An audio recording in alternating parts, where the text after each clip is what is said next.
ठाकुर जी की कृपा के बिना देखिए कुछ भी संभव नहीं होता। मैं जब बॉम्बे पहुँचा तो मेरे पास ना कोई विज़न था, ना कोई प्लान था। सिंपल बेवकूफ़ों की तरह से एक लोहे की अटैची और हारमोनियम लेके पहुँच गए थे। मैं एक्चुअली मुंबई पहुँचा ही था संगीत सीखने। ओह! मैंने सुरेश वाडकर साहब के इंस्टीट्यूशन में मैंने वॉव! संगीत सीखा है। मैंने बहुत गाया है और मैंने आशा भोसले जी से लेके और आज तक के, चाहे वो देवजीत हों, तुलसी कुमार हों, मैंने सबको गवाया। इवन मुझे अपने गुरु को भी गवाने का सौभाग्य मिला। बट सिनेमा अल्टीमेटली अगर हम देखें तो वो शुरू होता है एक डायरेक्टर के दिमाग से, लेकिन उसे एग्जैक्टली स्पेस देने वाला होता है प्रोड्यूसर। और मैं थोड़ा घबराया हुआ था। मैंने कहा देखो यार, मेरी पहली पिक्चर है और मैंने पिक्चर नहीं बनाई इससे पहले। एक पल ऐसा आया, सुरेश जी मुझसे बोले यार तुम थोड़ा डांट डांट के गवाते हो। सात्विकी स्वयं वसुदेव कृष्ण की परछाई है। ये बिल्कुल सच है कि मैं कलम उठाता था और ये बस मैं लिखना शुरू कर देता था और मैं लिखता वॉव! चला जाता था। वॉव!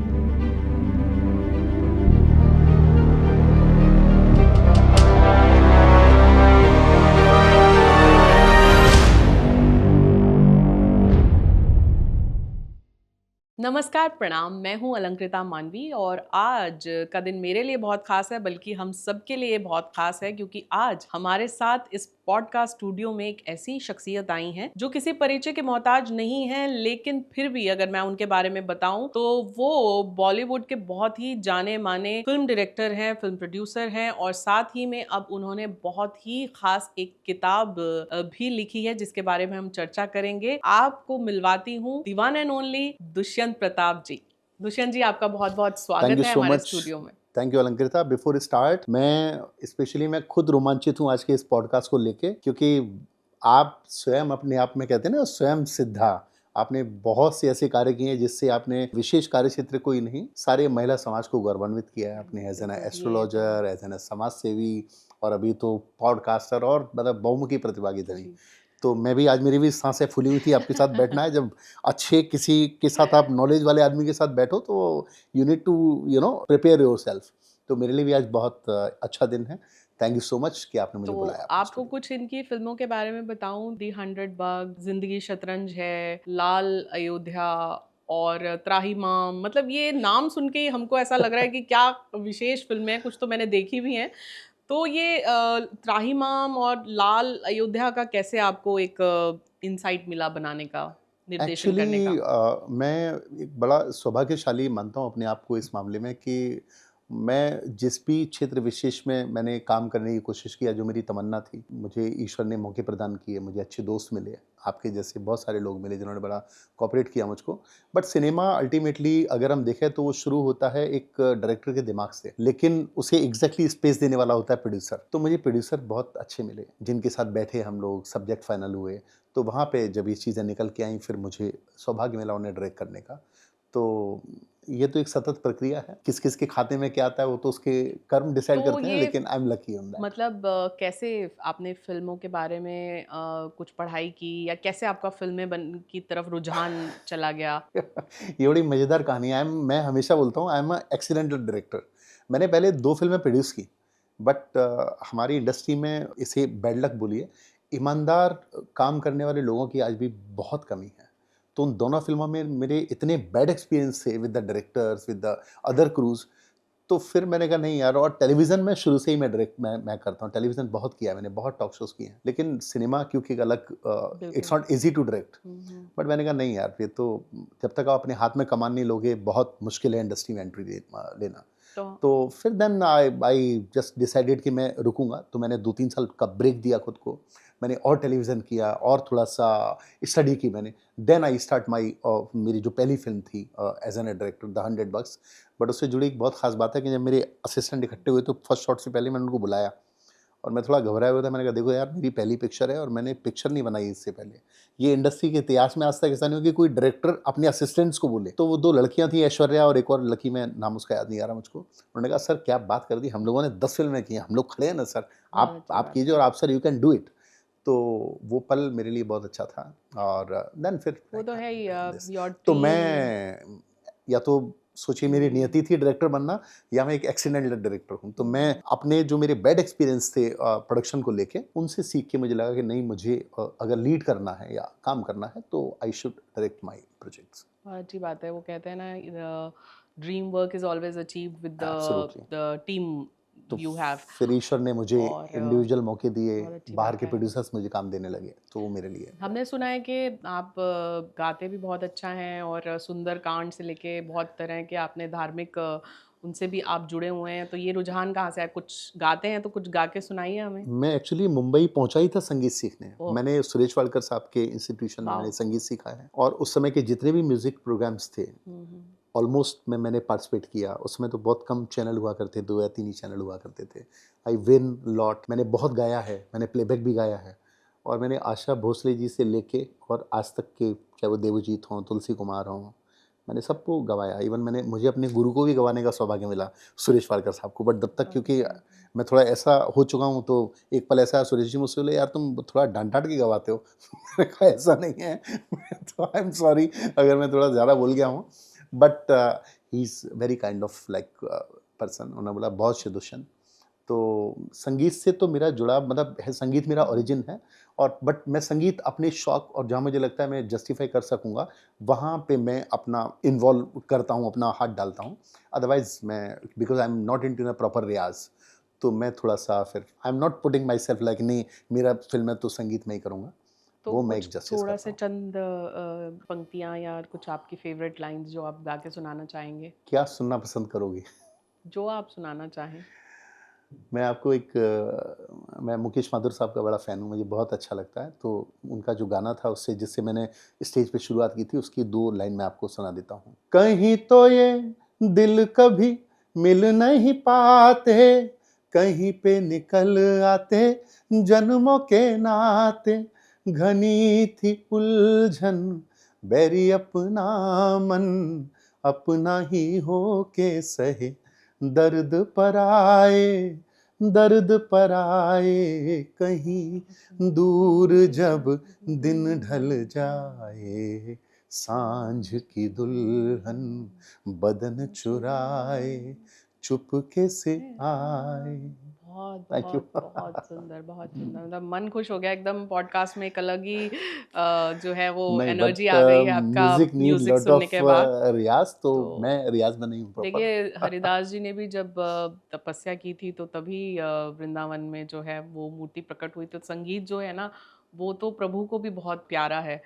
और मैंने जो एक किताब के बारे में आपकी बहुत सुना है कि ये किताब जो है वो एक पूरे देश में हलचल क्रिएट कर रही है। ये जो कैरेक्टर है सात्यकी द्वापर का अजय योद्धा, ये अपने आप में बहुत ही ख़ास लग रहा है और सुनने में बहुत अच्छा लग रहा है। तो इसके बारे में कुछ बताइए कि इसकी इंस्पिरेशन आपको कैसे मिली? और मैंने सुना है कि आपको जो है ये एक तरह से विज़न आया और आपके ड्रीम स्टेट में आप ये किताब लिख रहे हैं और कोई और ऊर्जा है जो आपको ये किताब लिखवा रही है? मैं एक्चुअली आपको ये सिर्फ बोलना चाहूँगा, ये जो बुक आज आपके हाथ में है, ये भी ठाकुर जी की कृपा है। मैं नहीं सब समझता कि कुछ इस लायक ठाकुर हूँ जी कि की मैं कृपा है। हुँ। लिखूँ। और रही बात सात्यकी की, तो ये इनके बारे में बहुत ज़्यादा डोमेन में है ही नहीं। तो कैसे मैं लिखा, क्या हुआ, मुझे कुछ भी नहीं मालूम। और ये बिल्कुल सच है कि मैं कलम उठाता था और ये बस मैं लिखना शुरू कर देता था और मैं लिखता वाओ! चला जाता था। वाओ! तो ये जो किताब लिखने की चेतना है, ये इनको जो है ईश्वरीय कृपा से हासिल हुई है। यानी कि कोई ऐसी ऊर्जा है जो इन तक पहुँची और इन्हें इस किताब की प्रेरणा मिली और ये एक स्टेट मेडिटेटिव स्टेट में इस किताब को लिख रहे हैं, जैसे कोई और ऊर्जा माने इन्हें इस कैरेक्टर के बारे में बता रही हो। लेकिन इस कैरेक्टर के बारे में हमने बहुत कम सुना है और हमारी आगे की जनरेशन इसे जान रही है, तो बहुत ही ये किताब आपकी जो है वो वायरल हो रही है। इसके बारे में कुछ बताइए? बेसिकली इस किताब में कुल 32 अध्याय हैं और स्पेशली इस किताब की सबसे बड़ी खूबसूरती देखिए कि इस सात्यकी द्वापर का अयोध्या, जैसा उसी के सात्यकी के बारे में होगा। जी। बट आप जब इस किताब को देखेंगे तो उसमें सात्यकी जो बोलते हैं तो आपको लगेगा वो वसुदेव कृष्ण की ही महिमा है। सात्यकी जी, स्वयं वसुदेव कृष्ण की परछाई है। तो जी। आपको लगेगा जो सब कुछ ये घटना घट रही है, सब वसुदेव कृष्ण के आशीर्वाद के परिप्रेक्ष्य में है। जनरली हमारा हुँ। इमेजिन होता है कि हमने लिखा तो अच्छा, तो सात्यकी तो उनके बारे में लिखा होगा। सात्विकी के बारे में ज़रूर है, लेकिन इसके हर शब्द, हर पृष्ठ आपको लगेगा ये प्रभु श्री कृष्ण का आशीर्वाद है, जो कि लोगों तक पहुँच रहा है। ये इस बिल्कुल। बुक की ख़ासियत है। बिल्कुल और मतलब कि अब आपने जो ये किताब लिख दी है, तो किस माध्यम से लोग इस तक पहुँच सकते हैं और कैसे इसे पढ़ सकते हैं? ये ये बुक एक्चुअली क्या है कि आजकल जी। ऑनलाइन बहुत ज़्यादा हो गया, आजकल बुक शॉप हुँ, भी कम रह गई हुँ, हैं हुँ। अपना। तो जी, इंडिया में जितने भी लीडिंग बुक स्टोर्स हैं, सब जी, जगह पे ये बुक अवेलेबल है। अवेलेबल है। और जी, इसके अलावा ऑनलाइन जितने भी प्लेटफ़ॉर्म हैं, उन सब पे अवेलेबल है और ऑल ओवर वर्ल्ड अवेलेबल है बिकॉज़ जैसे अमेज़न है, तो अमेज़न जब जी। जब तक आप उसे लिस्टेड नहीं करेंगे किसी और कंट्री में, वो वहाँ नहीं मिलेगी। बिल्कुल, बल्कि वर्ल्ड ओवर में तो ज़रूर होना चाहिए कि मेरी बहुत सारे दोस्त ये एक शिकायत करते हैं कि हमारे बच्चों को जो है वो बहुत कम पता है, जी, ख़ासकर हमारे अपने इंडियन माइथोलॉजी जी, माइथोलॉजीज़ के बारे में, जी, सनातन के बारे जी, में। तो वहाँ बैठे-बैठे अगर इस प्रकार की ख़ास कैरेक्टर्स और किताबें वहाँ पहुँचेंगी, जी। तो बहुत ही अच्छा होगा और मैं तो इस किताब को बहुत ही शौक से पढ़ने वाली हूँ। आप सब लोग भी ज़रूर पढ़िए। मतलब ये किताब में अभी मैंने कुछ इसके अध्याय सुने थे दुष्यंत जी से, तो मेरे रोंगटे खड़े हो गए थे कि इतनी सुंदर तरीके से लिखी हुई है और ऐसा भी योद्धा कभी हुआ था और उस योद्धा ने इतना ज़्यादा उसके अंदर तेज था, सच्चाई थी, तप था। तो ये जानने के लिए मैं बहुत इच्छुक हूँ, ऐसा कौन-सा योद्धा तो इस पे कोई आप डॉक्यूमेंट्री या कोई फ़िल्म भी बनाना चाह रहे हैं अब आगे? नहीं, पहले तो इसको हम लोगों ने बुक के साथ में फिर इसको ऑडियो फॉर्मेट में किया, ऑडिबल पे भी अवेलेबल है। जी, इट्स अ साढ़े 8 घंटे का पूरा ऑडिबल जी, पे इसका ऑडियो है विद जी। प्रॉपर बीजीएम, तो वहाँ भी अवेलेबल है ये। और जहाँ तक आगे मुझे लगता है कि आज तक जो इस बुक के साथ हुआ है, तो मैं कोई प्री प्रोडक्शन क्या करूँ, ये तो सब पहले से नियत है। तो मुझे लगता है जब कुछ बनने को होगा तो वो भी डोमेन में आ जाएगा। सब लोग हालाँकि मुझसे अपेक्षा रखते हैं, मुझसे कहते हैं कब बनेगा? बट लेकिन क्योंकि you are a producer also, आपको पता है कि माइथो जी, करना इतना आसान नहीं है, आसान इट्स नहीं है। Very very expensive. तो अभी मैं क्या बोलूँ, जैसी ठाकुर जी की इच्छा होगी तो डेफिनेटली अगर लिखा होगा तो ज़रूर, लेकिन अगर बना तो ये मैसिव होगा। और देखिए बहुत बार ऐसा होता है कि इतिहास में बहुत सारी बातें जो है छुप जाती हैं और इतने फेमस कैरेक्टर के बारे में आज आपने एक नया इतिहास रच दिया लेकिन वो इतिहास जो है वो पूर्ण रूप से पहुंच क्यों नहीं पाता वो आप उस बारे में कुछ बता रहे थे। मुझे एक्चुअली ऐसा लगता है कि जो इतिहासकार होते हैं या जो इतिहास लिखते हैं, हम्म। आज के भी समय में जो लिख रहे हैं, तो वो मेन किसी व्यक्ति विशेष को या जो मुख्य पद पर होता है उसके लिए लिख देते हैं अपना। जैसे प्रशासनिक व्यवस्था में ले तो डीएम के लिए लिख देंगे सब कुछ, लेकिन हो सकता है डीएम का जो स्टेनो होगा वो बहुत ज़्यादा काम कर रहा होगा, उसे डीएम से ज़्यादा काम आता है। तो यही हाल, ये परंपरा युगों से चली आ रही है। तो ऐसे बहुत नायक हैं, जैसे आप मुझसे अभी उससे पहले ज़िक्र कर रहे थे कि बर्बरीक महाराज के लिए कुछ लिखिए आप अपना। तो ऐसे बहुत कैरेक्टर हैं इस नहीं, हमारी। बर्बरीक महाराज जी तो मैं उनकी उपासक हूँ, इसलिए मैं उनके बारे में तो खुद लिखना चाह रही जी, थी। जी, जी, जी। और मैं जब भी खाटू श्याम जी का नाम भी लेती हूँ, तो मेरे अश्रुधारा मेरा तो आपको ये रुकती श्राप नहीं कि आप है। बहुत जल्दी लिखें और इससे भी बड़ी किताब आए मार्केट में, तो बिल्कुल, ये तो आना बिल्कुल, चाहिए। बिल्कुल, लेकिन बिल्कुल। मुझे लगता है कि हम हमारे एज एरा में जो लोग हैं, जो हुँ।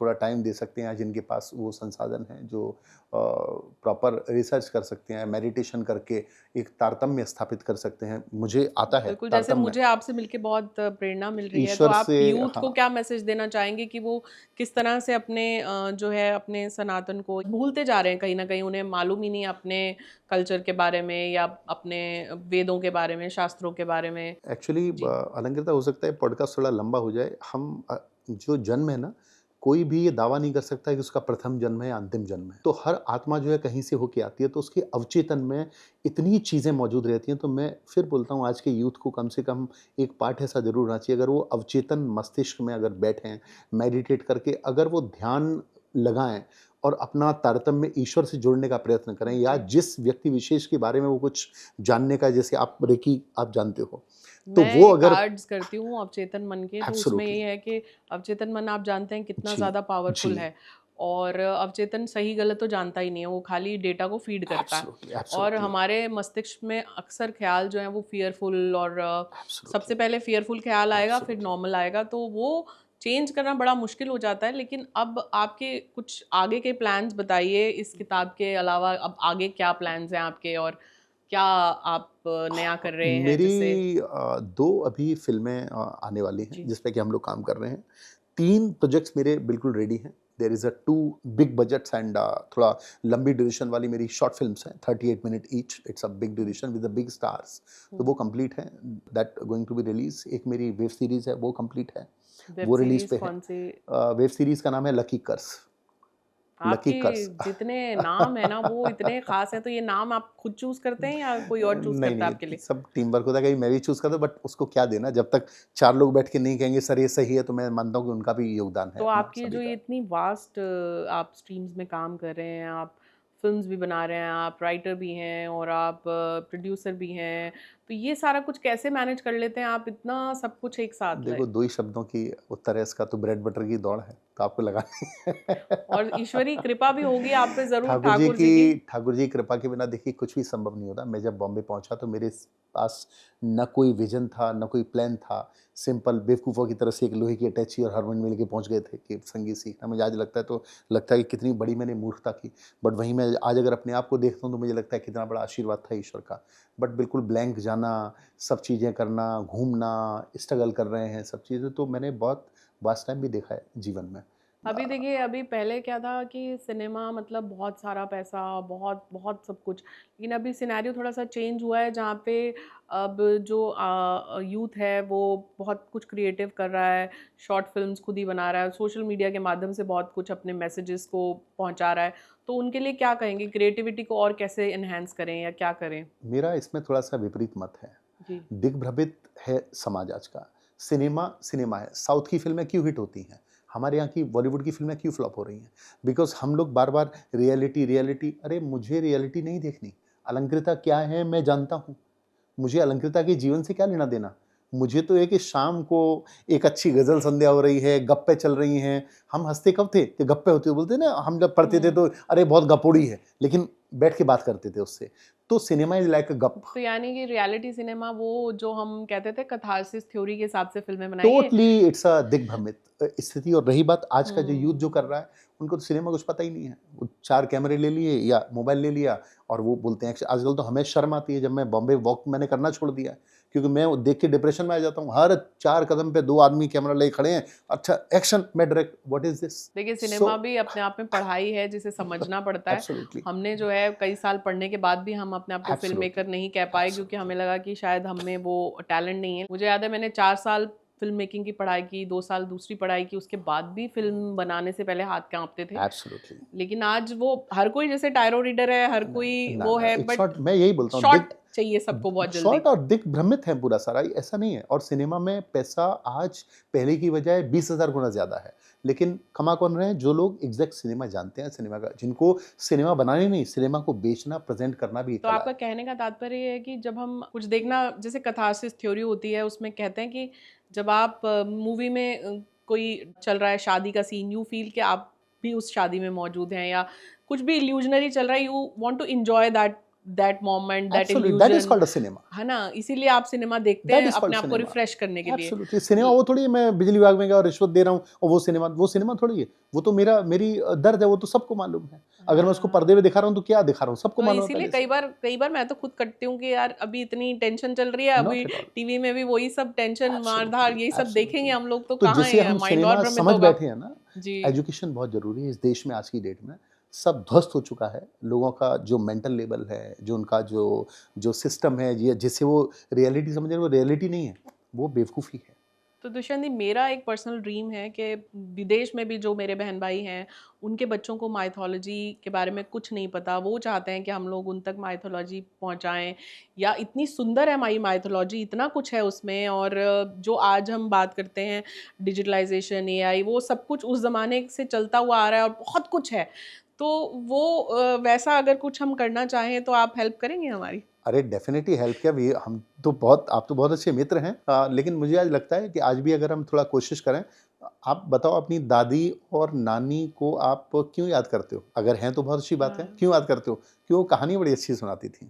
हाँ। आप कहानी फॉर्मेट में आप जाएँगे, आज भी देश का जो सबसे बड़ा पॉडकास्टर है, जो एंकर है, वो कौन है? वो कहानीकार होगा 100%। कहानी का आज भी आप रिस्पेक्ट किसका करते हैं? प्रसून जोशी का नहीं करते हो, आप जावेद अख्तर साहब का करते हो। क्योंकि चाहे उनकी वो हमें विचार, उस दुनिया में वो ले जाते कहानीकार है। हैं, कहानियों की दुनिया में तो ले जाते हैं। आप जैसे जो बिल्कुल। शख्सियत हैं, जिन पे कि लोग ट्रस्ट भी करते हैं, एक अच्छा फेस है, एक एक अच्छा एक्सपीरियंस है, तो अगर कहानी के रूप में आप किसी भी चीज़ को ले जाएँगे, तो मुझे लगता है कि माइथोलॉजी को जो जो फ़ॉरेन में जो बच्चे हैं हमारे, उन तक पहुँचाना वो एक बड़ा आसान वे है। डेफ़िनिटली डिजिटल ने बहुत चीज़ें, लेकिन एक डिजिटल का बड़ा सुंदर प्ले प्ले देखा था मैंने, दास्तान गोई। हाँ, दास्तान गोई is art of story telling. Absolutely बहुत ही खूबसूरत था कि अभी वो आर्ट ऑफ स्टोरी टेलिंग भी कहीं खोती जा रही है। है ही नहीं कहीं पे। स्टोरी का है क्या? आजकल आप देखो क्या हो रहा है पूरा सारा।